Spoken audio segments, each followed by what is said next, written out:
Welcome back to New Rockstars. I'm Erik Voss, and Spider-Man No Way Home's biggest multiversal cameo just went from Purple Haze Vape Puff to just 1 out of 50 shades of confirmed, with Dakota Johnson playing the blind clairvoyant with the best gaming chair, but also a character associated with the broader Spiderverse. Whatever your thoughts are on Johnson playing this role, looking closely at those purple cracks reveals a solid audition as the blind badass.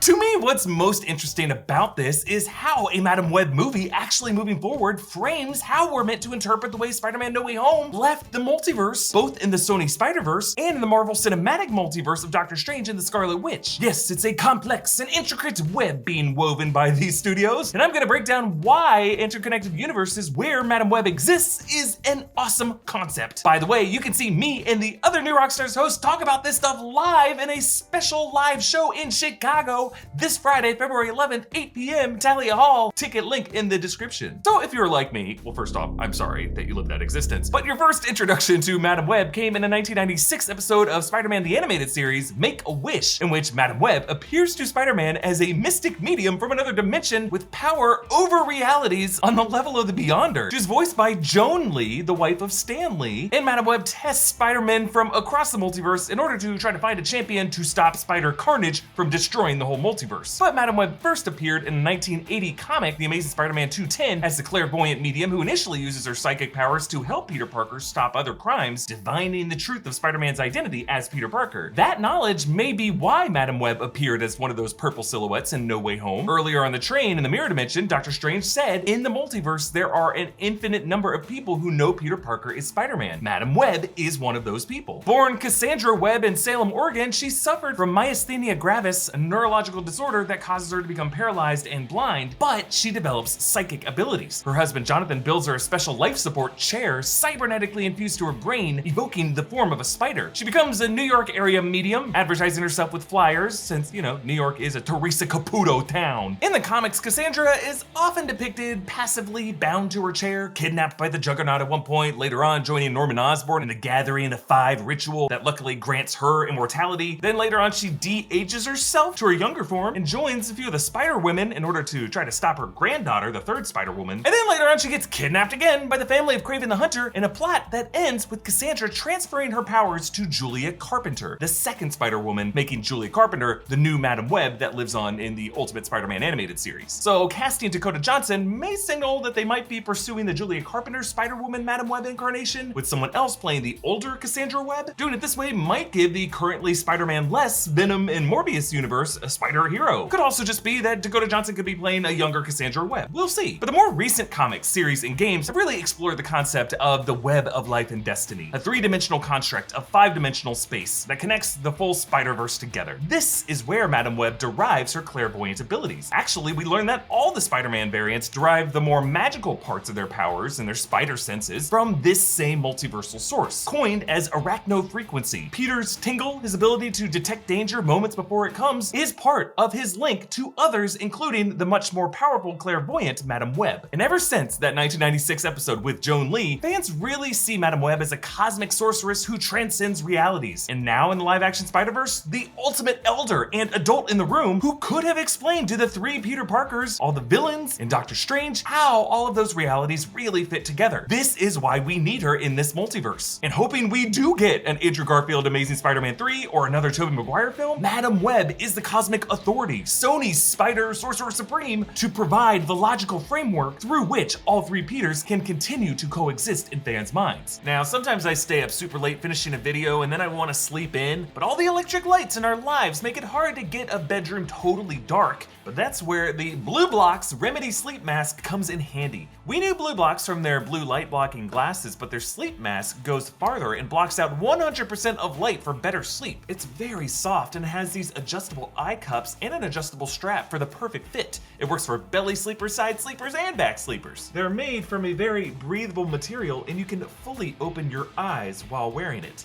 Where am I? I'm in a dark nebulous space and I'm home. This feels so perfect. Just leave me here to float. We all float down here. Wait, what? It's just really great for improving sleep and meditation and napping and travel and just general life outlook. I love using it when I want to sleep in or grab a nap during the day. They ship worldwide and they have other great products like red light therapy devices. So go to blueblocks.com/newrockstars and use the coupon code newrockstars to save 20%. That's blueblocks.com, BLUBLOX.com/newrockstars and use the coupon code newrockstars to save 20%. No Way Home showed Peter Parker in his astral form still able to unconsciously control his physical body to keep that Machina Decadavus away from Doctor Strange. The wavy lines jutting out from Peter's head confirmed that he is using the spider sense to do this. And we don't know if Peter could do this before. This was the first time his soul was detached from his body, but it was one noticeably enhanced application of his spider sense in that movie. That, along with that creepy long shot of his ability to sense Norman Osborn's betrayal well before Norman presented imminent danger, might indicate an evolved spider sense relative to past films due to his arachnofrequency being compounded by other Spider-Men currently sharing his universe. And again, magic rooted in the same source as Madame Web's clairvoyance. And I think the reason Sony is announcing this Madame Web casting news now and defying many fans' expectations by casting a younger star as a figure more commonly seen as an elder matriarch is that their partnership with Marvel Studios in Spider-Man No Way Home has paused at the moment. And in the minds of many fans, those events will be succeeded by another huge crossover event in Doctor Strange in the Multiverse of Madness. The questions about the multiverse posed in No Way Home will be answered solely by Marvel Studios through MCU sorcerers like Doctor Strange and the Scarlet Witch Wanda Maximoff, leaving Sony without a seat at that table. And so Sony may feel they need their own authority on how this overall multiverse logic will affect the Spider-Verse branches of that webbing, a mystic being that they feel is on a similar level as Elizabeth Olsen as Wanda Maximoff, an ambassador from one corner of the multiverse to have a seat at that table and potentially form a companionship with the MCU Scarlet Witch. Friends, maybe frenemies, but at the end, two cosmic witches who can check each other's powers. So that when the Earthbound heroes and villains from alternate realities all face each other in future crossover events like Avengers Secret Wars, or yeah, maybe sooner in Doctor Strange in the Multiverse of Madness, if Tobey Maguire does come back to Cameo, the Spider Heroes through Madame Web would have their own cosmic representative and authority within this hierarchy to help explain how, for them, this all takes the form of a web in life and destiny. That unlike those other variants like the backstabby Lokis over in the MCU corner of the multiverse, we Spider variants are blessed to be connected on a shared web based on cooperation and trust. So is Dakota Johnson the best person for that role? I mean, I don't know. I don't know exactly what chapters of Cassandra's life this film plans to tell, but judging from her work in movies like The Lost Daughter, Dakota Johnson's an excellent actor. And I think we all just need to do a better job trusting actors to do their jobs, to transform to the needs of the role, rather than immediately write them off based on how we knee-jerk typecast them from their past work. Like folks, if we can trust Edward from Twilight to be Batman, we can give a chance to the star of the story based on Twilight fanfiction to be our multiversal Spider Witch. Check out our great merch options at newrockstarsmerch.com. Follow me on Instagram and Twitter at EA Voss. Follow New Rockstars and subscribe to New Rockstars for more analysis of everything you love. Thanks for watching. Bye.